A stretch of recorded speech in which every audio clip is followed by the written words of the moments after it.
В общем, в условиях современного ритма жизни, понимаю, что быстрее будет все-таки записать видео, нежели сидеть и печатать пост. Опять же хочу сказать, не покупайте без специалиста квартиру.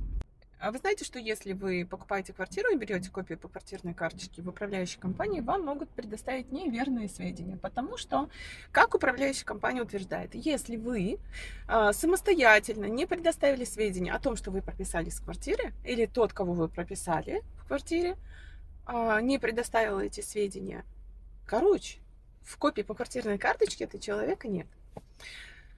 И вы покупаете квартиру с прописанным. При этом управляющая компания вас не информирует о том, что сведения могут быть недостоверные. Это случай из практики, который произошел буквально на днях. На сделку мы ехали, попросили адресную справку, и человек принес копию по квартирной карточке. Вот такая вот история. Понятно, что эта история выборочная, что не все управляющие компании некомпетентны, скажем так, да, но бывают, к сожалению, такие ситуации. И где-то кому-то просто не повезет. Вот такие вот новости, ребят. Всем добра.